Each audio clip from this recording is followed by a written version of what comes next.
Halo Sobat Pegangan di rumah, kembali lagi sama aku Empo Carla di podcast Mekar dan Ulam. Hari ini Empo ada di salah satu kota yang punya benteng keraton terluas di dunia. Di mana lagi kalau bukan di kota Bau-Bau. Jadi jangan kemana-mana, saksikan podcast Empo Carla sampai habis. Nyok, kita nonton Empo Carla. Nyok.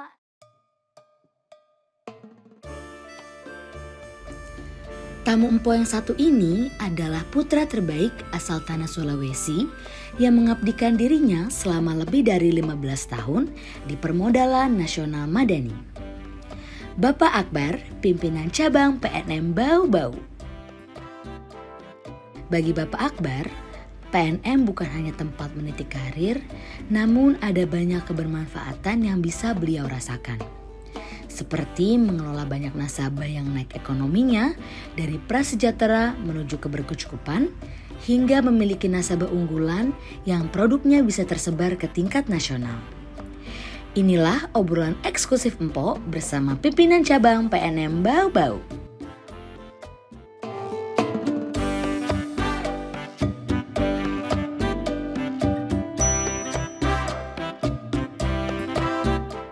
Nah, Sobat Pegangan di rumah, kali ini aku akan ngobrol-ngobrol nih sama pimpinan cabang yang ada di kota Bau-Bau.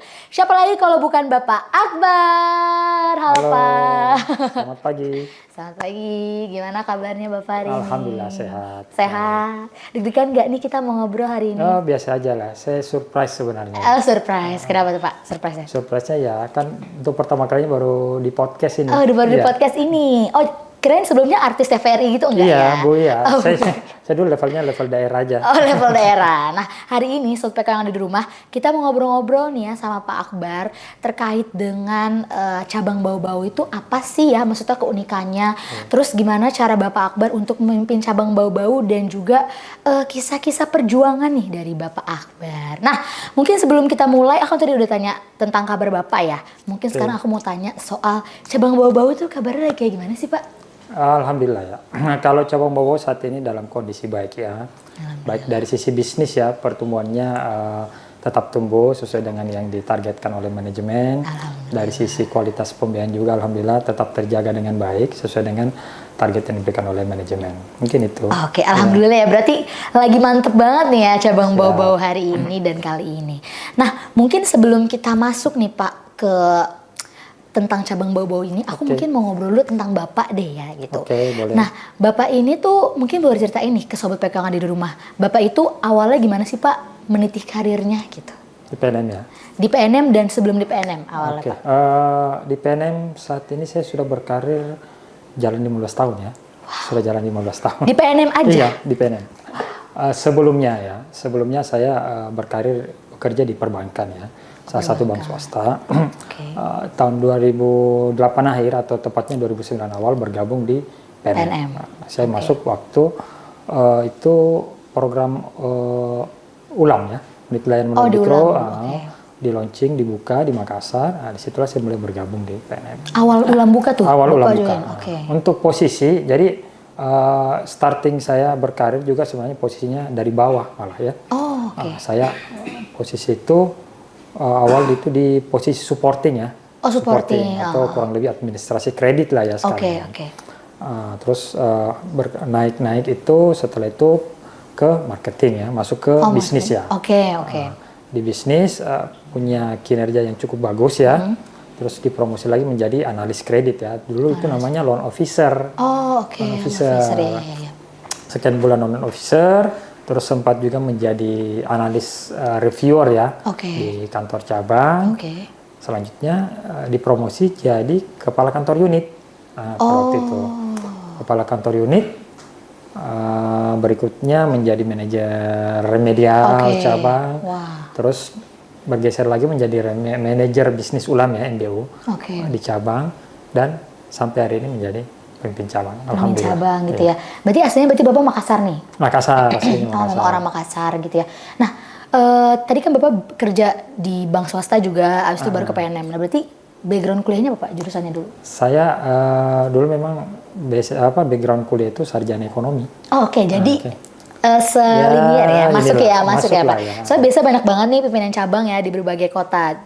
di Indonesia tuh yang kuliahnya apa, masuknya apa gitu. Tapi benar. kalau Bapak linear nih ya maksudnya linear. Karena kawan-kawan kami juga dulu kan, seangkatan saya maupun senior ataupun di bawah itu hampir semua berkarir di dunia lembaga keuangan, perbankan. Jadi mau nggak mau kita juga harus ikut ke situ kan jadinya.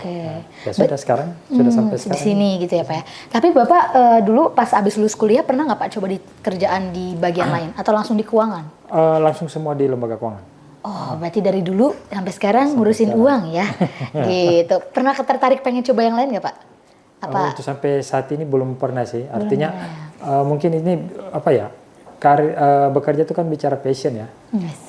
Passion kita ya. Mungkin lebih mendalami terkait saat ini kan kita kerja di lembaga keuangan ya. Lembaga keuangan berarti kan terkait penyaluran kredit, bagaimana bertemu dengan nasabah-nasabah kita yang memiliki usaha untuk kita bantu untuk kembangkan. Jadi mungkin passionnya lebih ke situ. Jadi akhirnya saya ya udahlah sekali nyebur lah ya udah sekalian bahasa-bahasa terus gitu ya. Oke. Di lembaga keuangan. Siap, berarti memang passionnya di seputar keuangan gitu ya Pak.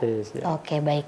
Nah mungkin kalau misalkan sobat PKN di rumah penasaran juga nih Pak. Kira-kira kalau misalkan nih dari dulu berkutat di bagian keuangan, terus juga kerja pengalaman di bagian keuangan sampai sekarang menjadi pinca, mungkin bisa dikasih tahu nggak sih Pak ke teman sobat PKN di rumah kayak kira-kira tuh rasanya apa sih gitu ya menjadi seorang pinca, atau mungkin keluh kesahnya, atau mungkin rasanya menjadi orang yang udah hampir 15 tahun bahkan lebih seputar keuangan gitu, bekerja di seputar keuangan itu gimana Pak? Apa ya, kalau berbicara kesulitan mungkin bukan ya kesulitan. Selama ini kita selalu harus punya mindset bahwa itu tantangan ya. Tantangan. Jadi apapun pekerjaan yang diberikan, target yang diberikan ke kami itu bagian dari tantangan. Nah sekarang ini terus terang dengan kondisi perubahan yang begitu cepat, jadi kita ini semua, jadi saya sampaikan ke tim kami bahwa proses adaptasi itu harus cepat, kita harus selalu beradaptasi dengan perubahan-perubahan yang ada. Nah tantangan saat ini kan pastinya untuk mengembangkan portofolio ya, portofolio kredit kan kita punya 2 bisnis nih di PNM nih. Lini bisnisnya ada Mekar dan ada Ulam kan ya, ada Mekar dan Ulam. Itu jadi tantangan buat kita tersendiri untuk bagaimana mengembangkan bisnis itu di khususnya wilayah atau area cakupan PNM cabang Bau-Bau. Dan selanjutnya juga mungkin ini ya, gimana Pak? Saat ini kita kan mengelola jumlah SDM yang cukup besar kan ya. Oh, ada berapa Pak? Saat ini SDM kita ada 242. Itu all? Oke, termasuk AO, KUM. Jadi seluruh personil cabang maupun seluruh SDM di kantor unit. 200-an ya Pak ya? 242 orang. Oke, kalau untuk nasabah Pak? Untuk nasabah kita sekarang sudah tercatat kurang lebih hampir 45.000 nasabah binaan PNM cabang Bau-Bau di wilayah kerja kita. Banyak sekali. Iya, jadi tantangannya ya selain mengelola SDM-nya banyak, kita akan selalu berinteraksi juga dengan seluruh nasabah yang jumlahnya sudah puluhan ribu itu. Banyak banget tuh Pak ya. Oke, berarti memang rasanya tuh mungkin ya sulit, tapi jangan jadikan itu sebagai kelemahan ya Pak. Jadikan itu sebagai tantangan gitu ya. Baik Pak. Kalau misalkan ngomongin soal visi misi nih ya, mungkin visi misi Bapak untuk cabang Bau-Bau itu apa sih? Apa yang pengen Bapak maksudnya pengen membangkan cabang Bau-Bau itu di bidang apa, dan ingin membawa cabang Bau-Bau itu kemana?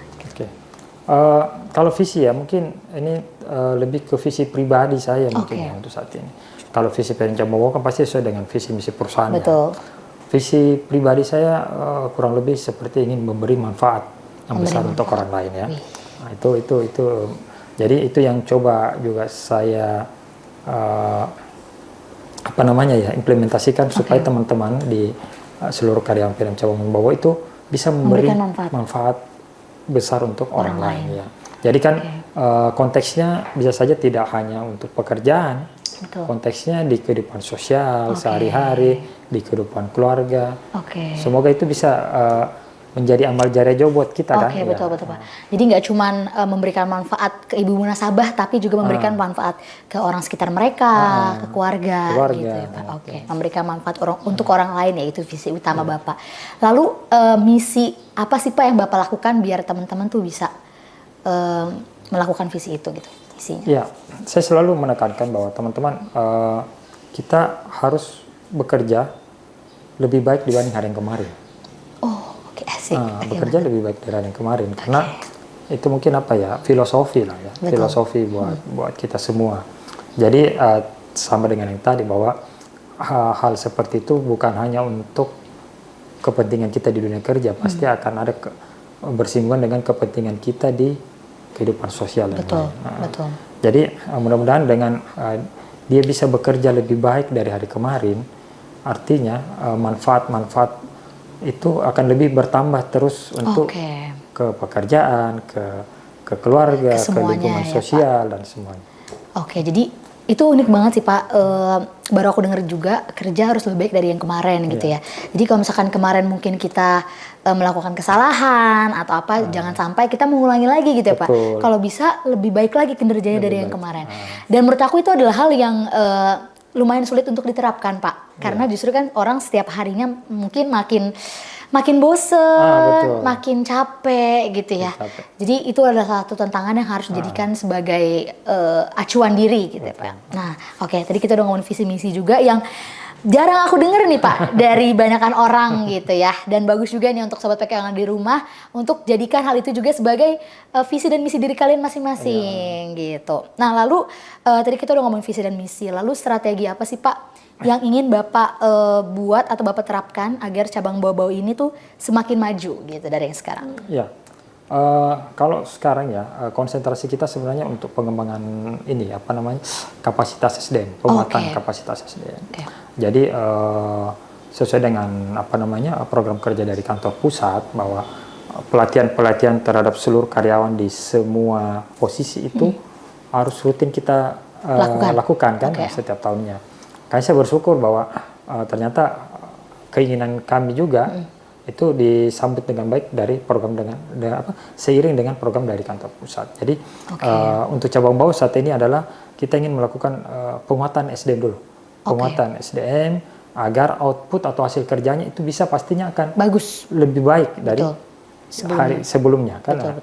Kurang lebih seperti itu mungkin yang gradasi. Selain juga pastinya target pertumbuhan bisnis, target kualitas pembiayaan itu harus terjaga, harus terjaga sesuai dengan target yang diberikan manajemen ke cabang bau-bau gitu ya.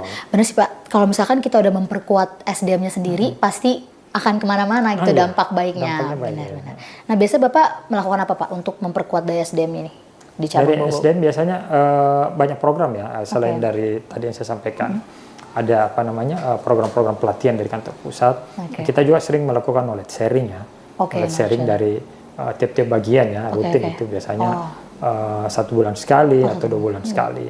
Dan selain itu juga kita sering melakukan pertemuan dalam artian ya mau formal ataupun informal untuk mengetahui kira-kira kendalamu apa, yang kamu butuhkan apa, atau kamu butuh support apa dari kami nih di cabang atau dari saya selaku pemimpin cabangnya.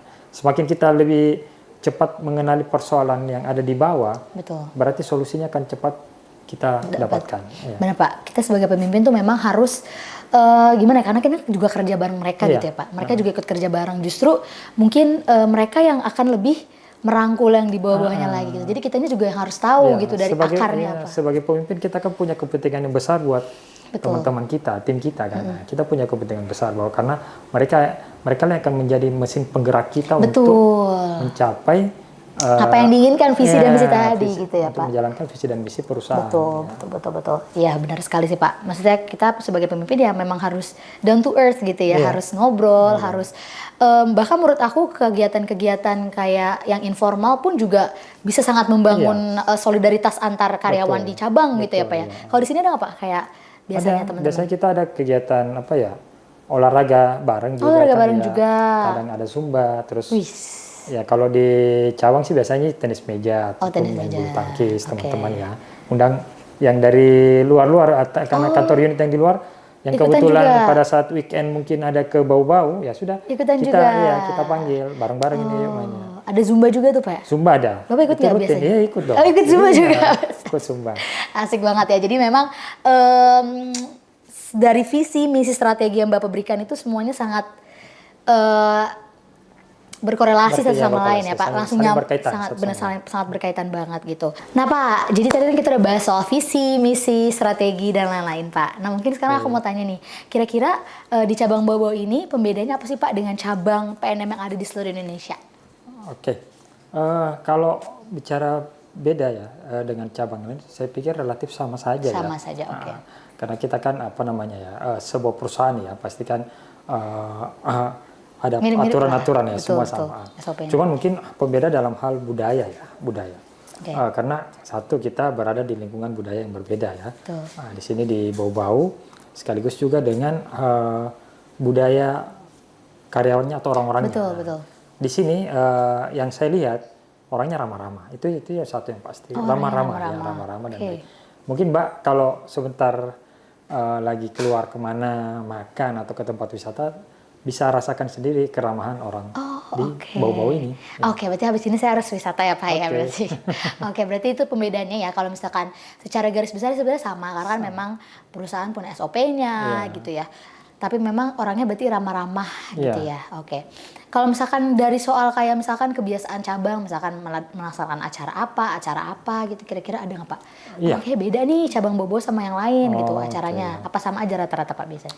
Ya kalau kegiatan-kegiatan dengan karyawan yang saat ini kita apa namanya sudah pernah lakukan, satunya pastinya ada gathering ya. Oh, gathering. Oke. karyawan yang biasanya kita coba lakukan itu setahun 2 kali biasanya. Oh, setahun 2 kali. Setahun 2 kali. Oke. Ataupun kalau di luar dari gathering ya kita biasa jalan bareng-bareng ke pantai. Wih, seru Ke banget. tempat-tempat wisata kan rame-rame Iya, ya. betul. Itu kalau biasanya ada hari libur kan. Oh, oke. Itu biasanya yang dilakuin. Nah, Apalagi itu kan di sini dilakuin. banyak pantai ya, Pak ya. Di sini kan daerahnya banyak pantai toh. Oke, jadi bisa liburan deket-deket bareng-bareng gitu ya. Oke, Pak. Tadi kita udah ngomongin soal cabang Bau-Bau nih, tapi kayaknya aku agak lapar banget nih, Pak. Jadi di depan aku nih, dari tadi aku salfok banget nih ngelihat Iya, ini. sesuatu unik nih, Pak. Nah, ini kalau boleh tahu ini apa ya, Pak? Namanya? Ini cemilan khas Bau-Bau juga ini. Cemilan khas Bau-Bau, Bayu Kalau Karasi. namanya sini Karasi ya. Karasi Kalau ya. Bayu itu karena Nama usaha ya. usahanya, produknya. Oke. Nah, sobat PK yang ada di rumah, ini adalah Karasi atau nama produknya itu Bayu Karasi dari Ibu Fatmah. Nah, Ibu Fatmawati ini dia itu dari Batu Poaro gitu. Nah, ini salah satu cabang nasabah unggulan juga ya, Pak? Salah Di satu cabang nasabah Bau-Bau unggulan. ya. Oke. Nah, kita bisa langsung coba aja Boleh, kali. silakan. Bentuknya ini aku sering maksudnya hampir mirip dengan semilan namanya carang mas, Pak. Cara mas ya, kalau di sana ya. Iya, ini dari apa nih, Pak? Dari kelapa atau dari apa? Bahannya iya. Oh. Dari kelapa itu. Oh, yang Bapak. Oke, silakan. Saya coba juga ya. Iya. Mungkin Bapak udah sering kali ya makan ini mah Udah gitu. sering Tapi sih ini. kalau Empok kayaknya baru pertama kali sih nyobanya ya. Kayak bihun ya, Pak? Ya. Bentuknya ya. Ini kalau dikasih air jadi bihun ya. Oh, manis sih itu ya, Pak. Kayaknya pakai gula merah kali ya. Ada gula merahnya. Ini biasanya ke arah sini kalau ada yang mudik kan biasanya orang bawa-bawa atau rambutan dari luar mudik, mereka biasanya bawa oleh-oleh ini ke arah sini. Oh, memang unik banget ya, Pak. Khas ini banget ya. Khasnya kan ya. Khas bau-bau berarti. Oke. Khas bau-bau. Oke. Nah, sobat PK yang di rumah yang mau cobain juga nih, yang mau ngerasain rasa keripik Karasi ini, bisa langsung aja hubungi nomor di bawah ini ya. Enak banget nih. Nah, Pak, nggak cuma ini aja, Pak. Tapi kita juga ada kerajinan nih, Pak. Kerajinan khas Bau-Bau ya. Oke. Ini kain tenun, Pak ya. Ini tenun ini. Oh, ini dari Ibu Runiati dari unit Mawasangka. Kalau sangka. Ini ada 2 ya, Pak. Ada yang buat cowok, ada yang buat cewek juga. Ya, ini buat cewek. Buat cewek ya. Itu buat cowok. Itu keren, Pak, coba ya. Oke. Nah, ini perbedaannya apa ya, Pak ya? Dari Motifnya motifnya. Kalau cowok itu dia kayak gini ya, kayak macam Kotak-kotak kotak-kotak gitu kan ya. ya. Kalau Cewek itu garis-garis. Garis-garis. Oke, nah ini gede banget juga ya. Nah, kemarin kebetulan Empok juga bikin atau lihat nih, Pak, cara buat kain ini. Wah, Nah, ini itu kan tenun toh? iya, kain tenun. Ini biasanya dipakai buat apa, Pak? Berarti buat jadi bawahan gitu ya? Iya, biasanya baju khas daerah kan, baju adat daerah ya. Kayak gitu ya. Buat hadir ke pernikahan, Pernikahan. atau acara-acara adat gitu Iya. kan. Atau bisa juga ya, Pak, buat kayak jadi selimut gini gitu bisa ya. ya. Kalau sehari-hari itu. Sehari-hari. Oke, jadi banyak banget kegunaannya ya. Banyak penggunaan. Nah, ini lucu banget nih Sobat PKW yang di rumah. Jadi jangan lupa ya kalian beli dan pesan juga di Ibu Runiati. Nah, buat Sobat PKW yang ada di rumah yang mau pakai kain ini juga kayak gini, bisa langsung aja hubungi nomor di bawah ini. Jangan lupa dibeli ya Sobat PKU. Oke Pak, kita tadi udah ngobrol-ngobrol soal produk nasabah ya. Mungkin kita masuk lagi nih Pak, aku mau tanya-tanya Bapak sedikit lagi. Nah gimana sih Pak kalau misalkan ya, kan namanya juga hidup gitu ya kan, banyak masalah hidup ini ya Pak. Apalagi mungkin cabang mengurusi berbagai nasabah yang mungkin banyak kejadian-kejadian yang gak enak atau mungkin belum karyawan. Nah itu gimana sih Pak cara Bapak nih untuk menangani masalah kalau misalkan cabang Bobo lagi terkena masalah gitu? Ya tentunya itu tantangan tersendiri ya buat kita selaku pemimpin cabang ya. Namanya persoalan atau masalah tidak akan pernah bisa kita hindari. Nah, jadi saya kalau melihat masalah, saya lihat dulu kira-kira penyebabnya seperti apa. Penyebab seperti apa sehingga kita bisa membuat solusinya untuk dari persoalan tersebut. Jadi kita tidak perlu berputar terlalu lama dengan suatu persoalan, suatu masalah, tapi begitu ada persoalan masalah, biasanya kita langsung diskusikan dengan tim, terus kita buat opsi-opsi untuk solusi atau menyelesaikan masalah ini seperti apa. Jadi ada opsi-opsinya yang kita buat. Berarti yang paling pertama harus paham dulu masalahnya apa ya Pak? Benar-benar dikulik banget ya, dikorek akarnya itu apa ya kira-kira gitu. Lalu dipilih ada beberapa opsi. Jadi opsi, bagus sih Pak kalau ada opsi kayak gitu karena jadinya misalkan yang opsi A nggak works, kita coba opsi B gitu sampai ada opsi-opsi selanjutnya. Berarti gitu ya, berarti biasanya Bapak ngobrol nih ya dengan teman-teman cabang yang mungkin yang berkaitan langsung gitu ya dengan masalah itu. Oke baik. Nah mungkin cabang masing-masing kan punya masalahnya tersendiri gitu ya. Berarti gitu ya Sobat PKU di rumah cara cabang bau-bau untuk menangani kalau lagi ada masalah, terutama cara Pak Akbar untuk menangani kalau ada masalah.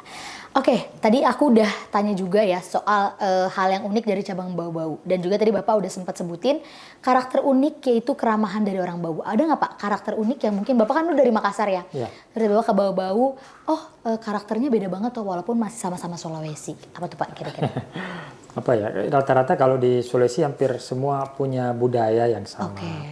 Apa namanya, budaya maupun kebiasaan-kebiasaan sehari-hari itu mirip-mirip saja sebenarnya. Jadi ketika saya dari Makassar dimutasi atau ditugaskan di Bau-Bau, saya tidak mengalami kendala yang gimana-gimana banget gitu ya? Baik dari sisi bahasa, dari sisi kebiasaan, dari sisi budaya, bahkan sampai dari sisi makanan sehari-hari ya sudah sama saja ini. Sama aja ya. Sama aja kayak di kampung saya ini. Betul. Jadi adaptasinya nggak terlalu sulit ya Pak ya? Tidak terlalu sulit. Karena memang ya mirip-mirip masih sama-sama Sulawesi juga gitu. Berarti nggak ada yang terlalu gimana-gimana gitu ya Pak. Tapi kalau misalkan orang Bau-Bau selain ramah apa Pak? Salah satu yang kayaknya orang Bau-Bau itu selain ramah suka saling tolong-menolong. Toleransinya tinggi. Coba kalau ini contoh ya, kenapa saya anggap toleransi, salah satu toleransi tinggi. Saya kalau ke masjid, sholat 5 waktu ya, atau sholat Jumat, itu selepas sholat, pasti kita hampir semuanya bersalaman, salam-salaman. Even kita tidak saling mengenal, even kita baru duduk tadi ketemu di situ, bersebelahan, sholat, selesai salam sebelum meninggalkan masjid, kita semua salam-salaman. Itu menunjukkan bahwa masyarakat di sini itu punya rasa toleransi tinggi gitu ya Pak dan keramahan ya Pak ya, benar-benar karena nggak semua orang kan mau ya Pak salaman, mau berinteraksi kan kadang males ya. Wah keren banget ya, itu unik juga tuh ya Sobat PKW di rumah. Berarti orang Bau-Bau ini ramah juga dan toleransinya juga tinggi gitu. Oke Pak, mungkin tadi kita udah ngomongin soal Bau-Bau, ngomongin soal orang-orangnya gitu. Nah kalau Bapak sendiri nih Pak, misalkan kalau lagi banyak masalah atau lagi pusing, apa sih yang Bapak biasa lakuin? Apa ya? Saya kalau pusing biasanya cari kegiatan. Cari kegiatan. Apakah olahraga, ataukah mungkin ya jalan-jalan ya. Saat orang-orang kan kini trennya bilang healing kan. Healing ya. Palingnya seperti itulah. Yang simpel-simpel ya. Simpel aja ya. Tidak memakan waktu dan juga tidak membutuhkan biaya yang terlalu besar kan ya. Oke, bener juga sih. Jadi manfaatin aja Pak wisata-wisata yang ada di Iya, sini manfaatkan aja gitu ya. tempat-tempat yang ada spot-spotnya kan ya. Betul, banyak banget apalagi di sini ya. Jadi healing-healing aja gitu Iya. ya. Nah, Bapak ada nggak sih Pak mungkin kayak pesan atau apa gitu untuk nanti nih teman-teman dari cabang Bau-Bau yang akan menonton video ini, ada nggak Bapak beri pesan apa gitu ke mereka? Pesannya ya mungkin ya, saya minta ke seluruh teman-teman ya, tentunya ya, apa namanya, kita bekerja lebih baik lah pastinya untuk mendapatkan hasil yang lebih baik. Betul. Dan juga saya selalu berkeinginan bahwa saya bisa memberi manfaat untuk ke teman-teman. Betul. Memberi manfaat, kira-kira teman-teman yang tadinya mungkin kemarin masih ada di posisi di bawah, umpamanya dia selevel AO, mungkin besok-besok sudah menjadi level kepala unit. Itu menjadi tanggung jawabnya saya untuk mengantarkan teman-teman saya, tim saya untuk ke posisi yang lebih baik. Kurang lebih seperti itu mungkin, Pak. Oke, jadi ya mungkin nih teman-teman cabang Bau-Bau yang nonton mungkin terharu kali ya, baik banget sih kepala pimpinan gue. Oke deh, tadi kita udah ngobrol banyak banget ya Pak soal Bapak dari awal karir, terus hobi Bapak, terus tentang Bau-Bau sendiri, masyarakatnya, cabang Bau-Bau juga kendala-kendala visi misi dan lain-lain. Nah, terima kasih banyak karena Empok udah bisa diizinin ngobrol sama Bapak, udah bisa disajikan cemilan-cemilan yang enak, kain tenun yang bagus gitu, dan juga bisa diberikan beberapa hari kesempatan untuk explore Bau-Bau gitu. Saya juga terima kasih banyak ya buat Pokarla ini sudah kasih kesempatan buat PNM cabang Bau-Bau dan juga terkhusus saya ya untuk hadir di podcastnya Pokarla ini. Top, sukses sekali untuk Pokarla ya. Oke, terima kasih banyak. Nah, sobat yang ada di rumah, tadi kita udah selesai ngobrol-ngobrol bareng sama Pak Pinca. Aku juga mau sampaikan terima kasih banyak buat kalian semua yang sudah nonton. Jangan lupa juga di subscribe, komen, dan like, dan share ke seluruh rekan-rekan kalian, dan juga jangan lupa ya dibeli produk nasabahnya. Terima kasih banyak sudah menonton Pokarla. Nyok, kita nonton Pokarla. Nyok, bye-bye.